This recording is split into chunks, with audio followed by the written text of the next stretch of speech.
इस वीडियो को like, share और चैनल को सब्सक्राइब जरूर करें। सब्सक्राइब करने के बाद बेल आइकन को दबाना न भूलें, जिससे हमारे आने वाले सभी वीडियो की नोटिफिकेशन सबसे पहले आपके फोन पर आ सके। धन्यवाद। श्री गणेशाय नमः। श्री परमात्मने नमः। परापर अखिलेश्वर अकारण करुणावृणालय भक्तवांछा कल्पतरु भगवान श्री हरि पुरुषोत्तम के चरणों में कोटि कोटि नमन करता हूँ। प्रिय भक्तवृंद, भक्तिमती मातृशक्ति, आप सभी को यथेष्ट प्रणाम। प्रिय भक्तों, यह पवित्र पुरुषोत्तम मास चल रहा है। नित्य के क्रम के अनुसार मैं आज आपको 10वें दिन की पुण्यशाली कथा सुनाने जा रहा हूँ। आप इसे श्रद्धा और भक्ति के साथ श्रवण करें। नियम का पालन करते हुए इस पूरे पुरुषोत्तम मास को भक्तिपूर्वक और श्रद्धा के साथ व्यतीत करें। आइए आपको कथा सुनाता हूँ। पूज्य कथाकार कहते हैं, नयन रम्य नामक एक नगर था। उस नगर में धन प्रसाद नाम का एक ब्राह्मण रहता था। कहते हैं, यथा नाम तथा गुण, किंतु ऐसी कोई बात नहीं थी। नाम तो उस ब्राह्मण का धन प्रसाद था, किंतु उसके जीवन में धन की अत्यंत कमी थी। दरिद्रता के कारण वह बहुत दुखी रहता था। यदि भिक्षा नहीं मिलती, पूजा पाठ का काम नहीं मिलता, कोई दान दक्षिणा नहीं मिलती, तो उसके बच्चे रोते बिलखते पानी पीकर सो जाते थे।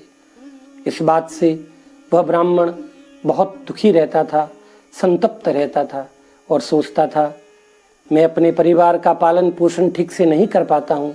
मेरा परिवार भी बड़ा है, अब मैं क्या करूँ। जो पुरुष पुरुषार्थ करके अपने परिवार का पालन नहीं कर सके, उसे तो जीने का कोई अधिकार नहीं। ऐसे मन में विचार लाकर उसने एक दिन निश्चय किया कि मैं वन में जाऊंगा और अपने प्राणों का त्याग कर दूंगा। ऐसा संकल्प करके वह वन की तरफ निकला। वन में जाता गया। रास्ते में एक महात्मा की झोपड़ी दिखी। वहां जल पीने के लिए कुछ पल वह रुका।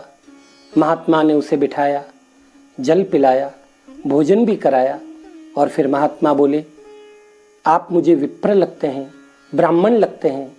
बताइए, आपको क्या व्यथा है, क्या पीड़ा है? आपका मुख इतना मलिन क्यों है? ब्राह्मण कहने लगा, हे प्रभु, हे महापुरुष, मैं अपने परिवार के दुख से दुखी हूँ। मेरा परिवार बहुत बड़ा है। विपन्नता के कारण मैं अपने घर में भोजन की व्यवस्था तक भी नहीं कर पा रहा हूँ।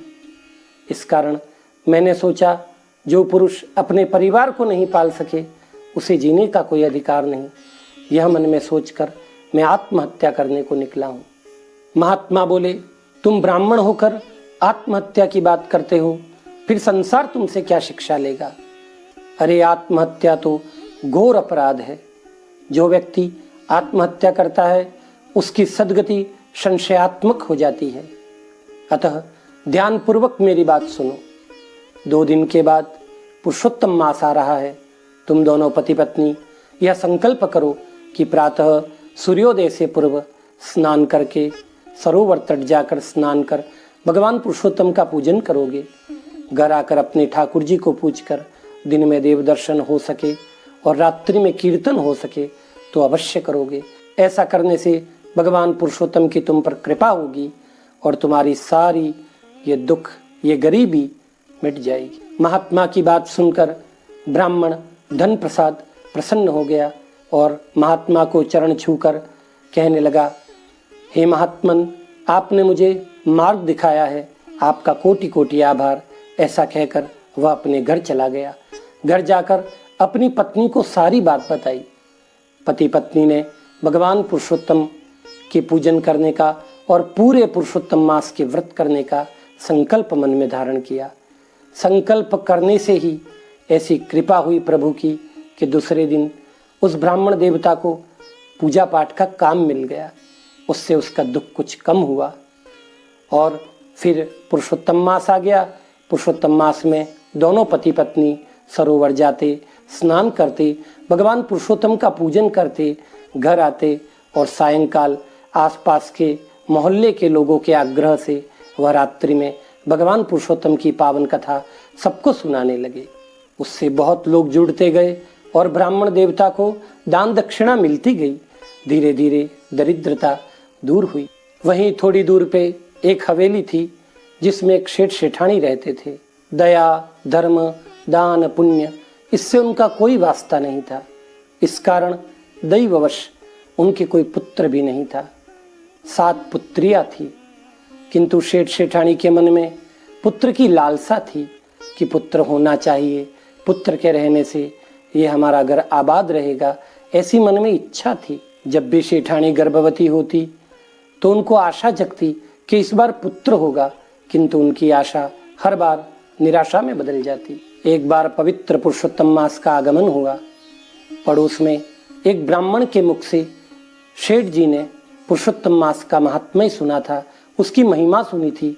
तो सेठ जी के मन में पुरुषोत्तम मास नहाने की इच्छा जागृत हुई और उन्होंने अपने पुत्र प्राप्ति की इच्छा से पुरुषोत्तम मास नहाना आरंभ किया।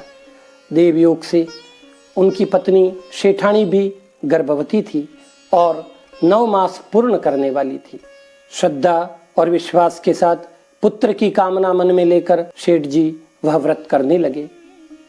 एकादशी आई और दूसरे दिन द्वादशी की रात्रि को सेठ जी को स्वप्न आया। भगवान पुरुषोत्तम स्वयं स्वप्न में पधारे और कहने लगे, हे वणिक, तुम पुत्र की इच्छा से मेरा यह व्रत कर रहे हो, मैं तुम्हें पुत्र अवश्य दूंगा, किंतु जो तुम्हें कथा सुनाते हैं वो ब्राह्मण धन की इच्छा से मेरा व्रत कर रहे हैं, तो तुम बहुत सारा धन उनको देकर उनका दुख दरिद्र मिटा देना, मैं तुम्हें एक सुंदर और योग्य पुत्र दूंगा। भगवान बोले, अपने पुत्र के वजन के बराबर ब्राह्मण को सोना दान में देना।